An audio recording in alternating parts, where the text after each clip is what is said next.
Salve galera, tudo bom com vocês? Na outra aula a gente trabalhou um pouquinho sobre doenças causadas por vermes, né?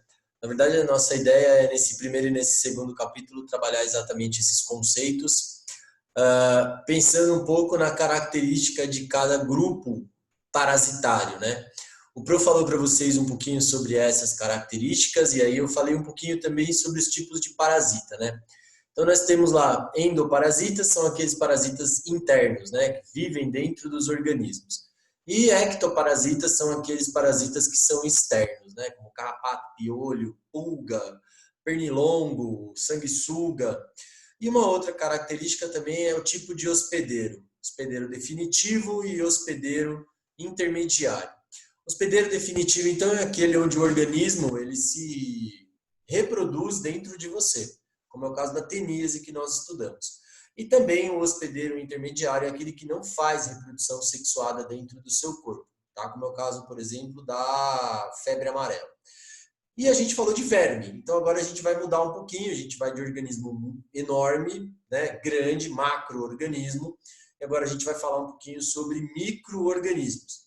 Então, essa é uma característica bastante importante desses micro-organismos. Esses micro-organismos têm por característica causar muito mais problemas do que o normal, né?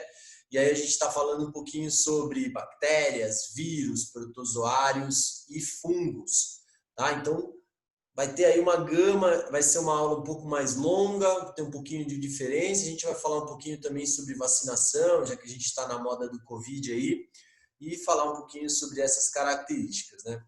Então, vamos falar um pouquinho primeiro sobre o precursor da vacinação no Brasil, né? Que foi Carlos Chagas. Então, ele foi um dos pioneiros nesse processo, tá? E trabalhou bastante com muitos organismos e tanto que agora foi, né, faz um tempo, né, fundado o Instituto Evandro Chagas, que é quase que centenário, né? Então aqui a gente vai falar um pouquinho sobre vírus. Bom, primeira coisa, vírus é um parasita obrigatório, tá? Guarda essa informação. O vírus, para ele se desenvolver, ele não consegue se não tiver uma outra célula para que ele possa parasitar, ok? Então, primeiro vamos entender um pouquinho. O Pro não gosta muito da ideia da palavra micróbio, porque vírus não é ser vivo, então bio é vida.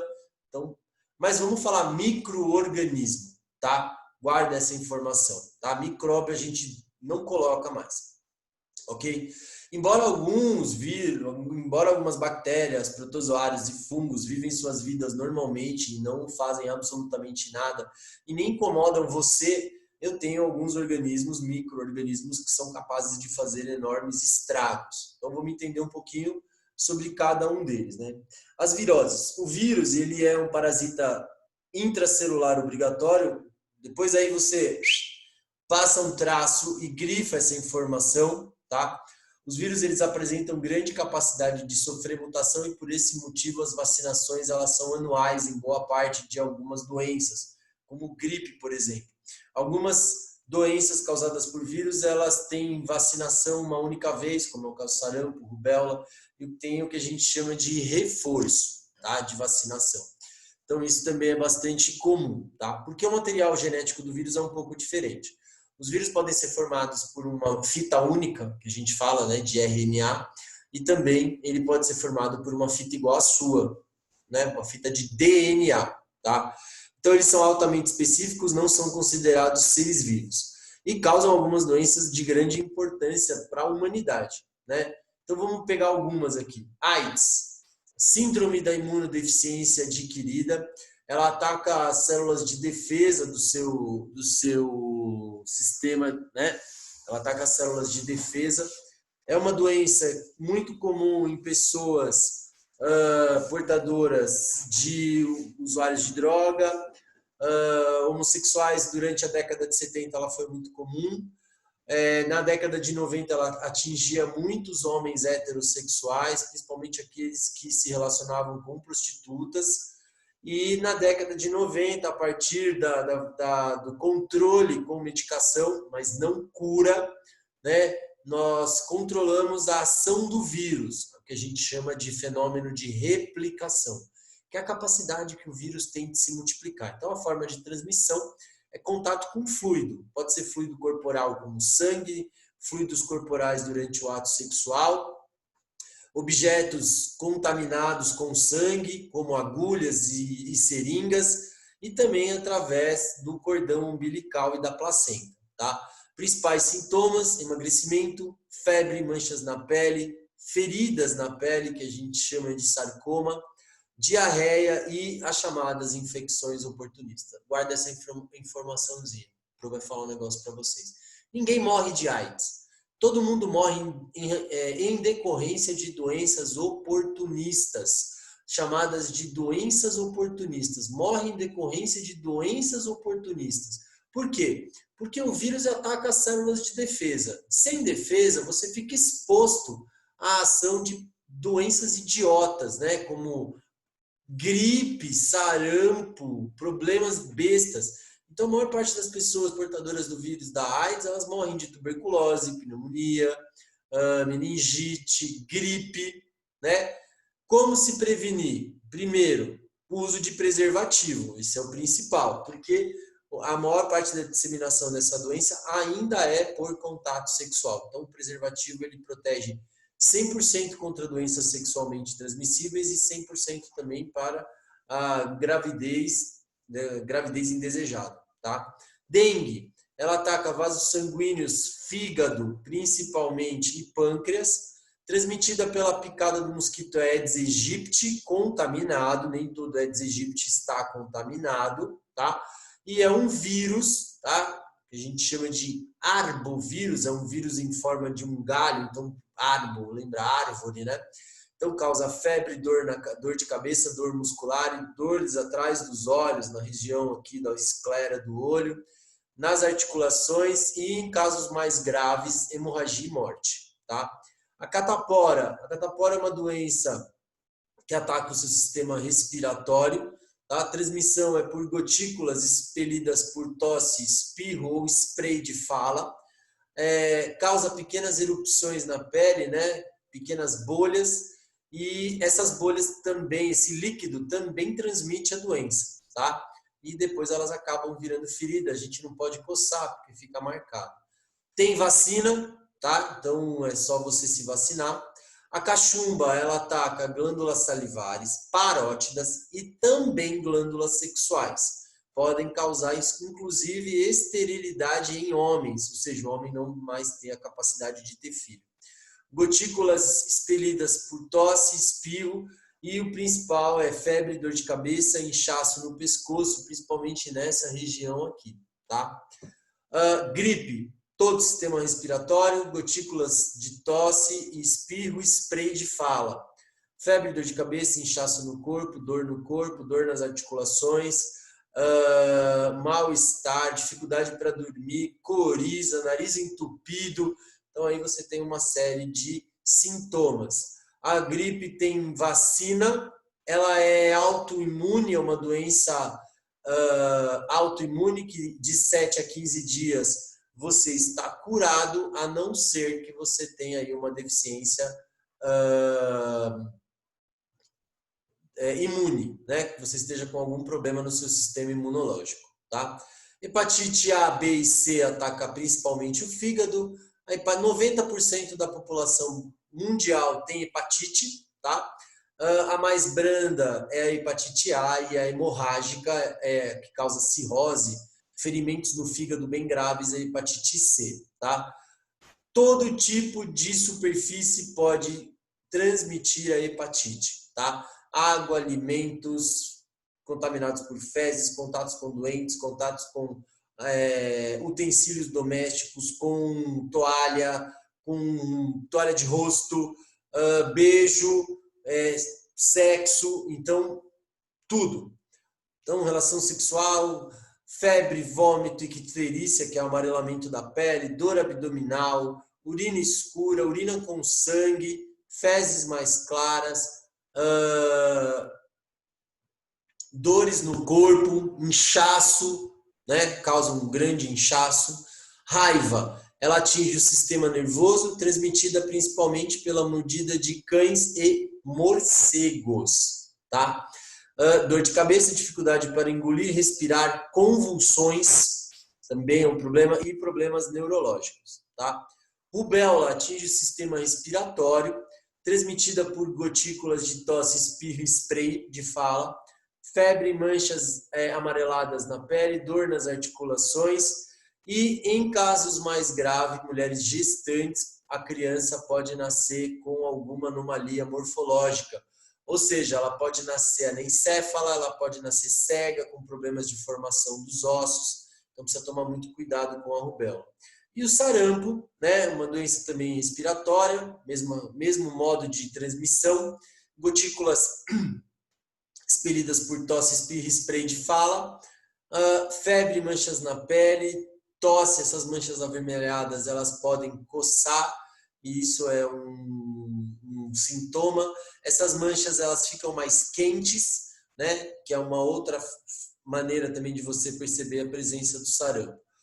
Rubéola, raiva, sarampo, hepatite A tem vacina, hepatite B também, gripe tem vacina, cachumba tem vacina, catapora tem vacina.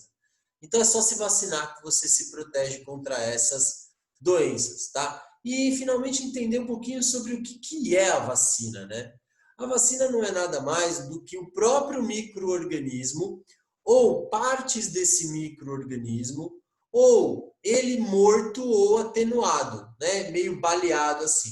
Seu corpo vai lá, pega ele, destrói, e aí o resultado disso é levado para as células de defesa que criam o que a gente chama de memória imunológica, tá? A doença que a gente tem hoje mais grave é a SARS-CoV, porém, a epidemia mais persistente, a doença mais persistente no Brasil hoje é a dengue, tá? Não só a dengue, mas a febre amarela, no caso, em 2017, ela foi só um surto, né? Foi uma epidemia branda e rapidamente foi resolvido o problema. Em 6 meses o processo foi resolvido, mas a principal doença hoje no Brasil é a dengue. A gente falou um pouquinho disso em sala de aula, hoje na aula de Zoom. E ele fala, com base no histórico da febre amarela, explique por que ela seria uma virose reemergente. Porque ela não tinha registro. Há muitos anos não havia registro de febre amarela no estado de São Paulo, tá? Então, por isso que ela é uma doença reemergente. E por causa também do reservatório, que é o mosquito. O normal é que ela use um outro tipo de pernilongo, que gosta de floresta. E o Aedes aegypti, ele já virou um mosquito urbano, né? O reaparecimento do mosquito Aedes aegypti na década de 80 não foi acompanhado pelo aumento de casos de febre amarela, mas ainda assim provocou e provoca problemas de saúde porque ele é o transmissor, o mosquito ainda é o transmissor da dengue, uma epidemia persistente no Brasil, tá? Há 100 anos atrás não existia dengue no Brasil, olha que coisa de louco, né? O texto faz referência à febre amarela urbana. O que significa isso? Pesquise e caracterize outras formas. É que nós temos a febre amarela silvestre, que é a que mata o macaco, e a febre amarela humana, que é aquela que acaba atingindo macacos que vivem em ambiente urbano, áreas de floresta próximas a regiões urbanas, que acabam transmitindo a doença. Então, ele é picado pelo mosquito e transmite a doença para o homem, tá? Quais medidas mais eficientes na prevenção da febre amarela? Preservação de florestas, isso é o principal. E, óbvio, você fechar o ciclo do mosquito, né? Você não permite água parada em pneus, garrafas, piscinas, né, abandonadas, principalmente casas de veraneio, casas de gente com muito dinheiro, isso é muito comum, tá? Caixas d'água abertas, etc. Falei um pouquinho sobre bactérias. A bactéria é um organismo também altamente mutante. Elas são responsáveis por várias doenças, muitas delas com vacina, muitas delas com cura por causa do antibiótico lá criado pelo Alexander Fleming, tá? Que descobriu por acidente a primeira vacina em 1928, chamada de penicilina, tá? Então o Pro vai falar um pouquinho sobre algumas doenças, algumas a gente já bateu um papo quando a gente falou sobre verminoses. A cólera é uma doença que atinge o sistema digestório, causa diarreia, vômito, febre e desidratação. ingestão de água e alimentos contaminados com fezes de pessoas que contraíram a cólera. A coqueluche é uma doença respiratória, também tem vacina, tá? Então a cólera não, mas a coqueluche tem. É a que dá a marquinha no braço, que você tem aqui do seu braço direito ou esquerdo. Gotículas, tá? Forte acesso de tosse, febre e dor no corpo. A difteria, ela também atinge o sistema respiratório. Gotículas expelidas por tosse, espirro, spray de fala. Tosse, febre e dificuldade para respirar. A difteria pode matar crianças até 7 anos. A hanseníase, também chamada de lepra, tá? Antigamente chamava-se de lepra.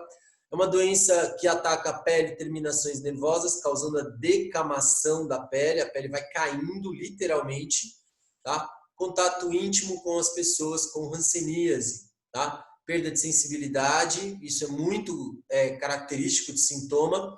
E a pele ela começa a decamar mesmo, cair pedaços, tá? Existem algumas citações da lepra na Idade Média, de que essas pessoas ficavam lá embaixo, nos porões dos castelos, né? E eram acusadas de bruxaria, porque, imagina, o cara perder a pele, né? Então, é uma doença que tem tratamento, se for tratada com precocidade, né? Diagnosticada cedo, mas pode causar a morte em pessoas mais jovens, tá? Pneumonia, causada pelo Streptococcus pneumoniae, né?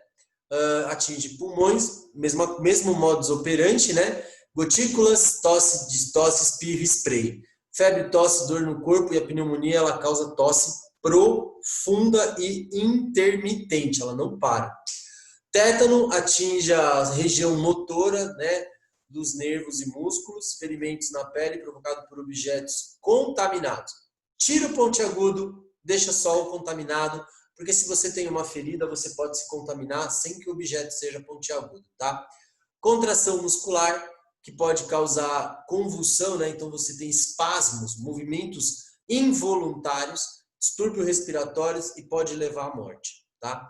E a tuberculose, né? Causada pelo Staphylococcus tuberculosis, atinge os pulmões, gotículas expelidas por tosse, espirro, spray de voz, de fala, tosse, expectoração com sangue, efizema pulmonar, que é o endurecimento dos alvéolos, febre, cansaço e muita dor nas costelas, principalmente na região posterior aqui nas costas, tá?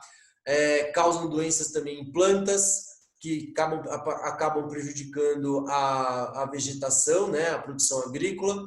E nós temos causando também intoxicação, como é o caso da salmonelose e do botulismo, que o Pro comentou com vocês também, por substâncias mal cozidas, quando a gente falou um pouquinho sobre a teníase, tá? Aqui é o efeito do uso do Botox em clínicas de estética, porque ele causa paralisia, né? Então é uma característica da toxina botulínica, ok? Produzida pelo Clostridium bactéria, né? Clostridium botulinum é o nome científico da bactéria que produz a toxina botulínica. A instalação de uma infecção é menos provável se o organismo estiver saudável. A gente conversou bastante, né, sobre saúde, ter saúde e ser saudável. Isso possibilita uma reação mais eficiente diante da presença de qualquer agente causador de doença. Sobre os procedimentos de higiene são fundamentais para a saúde e o bem-estar. Diante disso, verifique se é capaz de responder. Que atitudes assumidas no cotidiano contribuem para a manutenção da saúde? Lavar as mãos, colocar a mão ao espirrar, colocar a mão ao tossir, né? Não compartilhar objetos como copos, talheres, canudinhos, alimentos. Isso é muito perigoso, pode contribuir para a disseminação de uma doença. Um aliado importante à higiene pessoal é o sabão. Qual é a sua utilidade no combate à infecção? Então agora vai ser um pouquinho de uma aula mais para frente que vocês teriam, que é explicar por que o sabonete, o sabão, o álcool gel são tão importantes, né? Tanto para vírus quanto para bactérias. É porque o sabonete ele apresenta uma substância que destrói a parede que reveste esses organismos. Então, como toda substância, ela tem gordura associada. Esses micro-organismos têm gorduras. E essas gorduras elas são dissolvidas pela água junto com o sabão. Por isso que lavar as mãos é extremamente importante com sabão e água corrente. Ok? Que locais do corpo humano podem acumular micro-organismos? A boca, embaixo das unhas, né? Embaixo das axilas, mas principalmente nas mãos, no nariz, tá? No pulmão, tá? Nos objetos que você usa, ok? Que cuidados podem ser tomados para evitar a concentração de micro-organismos? Lavar bem a mão, não compartilhar nenhum objeto com nenhuma pessoa, mesmo que seja familiar, sua mãe, seu pai. Não é uma questão de nojo, mas é uma questão de saúde. Saúde e segurança do seu próprio corpo, beleza? Então, só para a gente entender um pouquinho, tudo bem? Então, na próxima aula, a gente vai falar um pouquinho sobre algumas, né, protozooses, né, que são doenças causadas por protozoários. A primeira é a doença de Chagas. O Pro falou um pouquinho, né? Disse com vocês, comentou que o Trypanosoma cruzi é um triatomídeo, é o Triatoma infestans, é o nome científico do barbeiro. Ele transmite a doença causada pelo Trypanosoma cruzi, tá? E ele transmite através das fezes e não da picada. O triatomídeo, ele gosta de casas de pau a pique, taipa, né? Porque ele é um animal notívago. Lembrando que é a fêmea, que é a hematófaga, o macho se alimenta de néctar, tá? E ela é muito mais comum em zonas carentes e sem saneamento básico e sem uma condição ideal. E o Pro já comentou com vocês que saneamento básico não é só água e esgoto tratado, é também asfaltamento de rua e casas de alvenaria, que são casas de tijolos, tá? Então, isso é muito comum, ok? E aí o triatomídeo vai lá, pica o seu rosto, faz as fezes, você coça, o tripanosoma cai na sua circulação e vai se alojar lá no seu fígado, tá?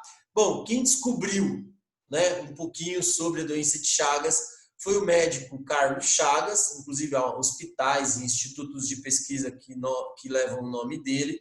Tá? Iniciou a carreira no combate à malária, causada por um outro protozoário, que é o Plasmodium, e levou em 1907 a região do Rio das Velhas, em Minas Gerais, onde a doença dificultava a construção de uma estrada de ferro. Ali ele observou que as pessoas da região manifestavam a doença até então desconhecida, cuja, né, a transmissão rapidamente se associou à existência do barbeiro ou chupança, que era muito comum ali. Examinando o tubo digestório do inseto, ele encontrou o protozoário, né, e o nomeou de Trypanosoma cruzi em homenagem a Oswaldo Cruz, grande médico, e seu mentor. Cruz de Cruzi, né? Chagas também descreveu as principais manifestações da doença e recebeu seu nome, tá? E Evandro Chagas, tá? Seu filho, deu continuidade ao seu trabalho, também faz parte do Instituto, que é também um centro de pesquisa no Rio de Janeiro e tem um aqui em São Paulo. A Fundação Carlos Chagas e o Instituto de Ciência e Tecnologia Evandro Chagas, tá? Dois institutos que estão ajudando muito aí no combate do Covid, né, do SARS-CoV-19. A malária é causada pelo Plasmodium malariae, tá? Existem 3, né, no Brasil: o Plasmodium malariae, o Plasmodium vivax e o Plasmodium falciparum. São os 4, são os 3, transmitidos todos pelo mosquito do gênero Anopheles. As células, a picada, eles se alojam, o protozoário ele vai para o fígado, contamina as células hepáticas e ele se multiplica de maneira assexuada. E aí ele tem um ciclo que invade as hemácias, se multiplica de novo e vai destruindo as hemácias, causando o amarelamento da pele, tá? Que a gente chama de malária ou maleita. E a cada ciclo de 3 dias do ciclo dele, né, reprodutivo, chamado esquizogonia, que ocorre a chamada febre terçã ou febre quartã, tá? Que é uma característica muito própria. Então, além da doença de Chagas e da malária, existem outros protozoários que afetam a espécie humana, tá? Então, dessa forma, que no capítulo anterior dividiam-se em grupos, Pesquise depois um pouquinho mais sobre os protozoários, mas isso a gente vai falar em aula, tá? A gente vai falar um pouquinho em aula, beleza? Então eu vou encerrar essa parte de protozoários para depois a gente falar um pouquinho sobre fungos. Eu vou dar um apanhado geral sobre cada grupo para facilitar o entendimento de vocês, beleza? E aí a gente se vê na próxima aula de Zoom. Aquele beijo, galera. Até a próxima aula.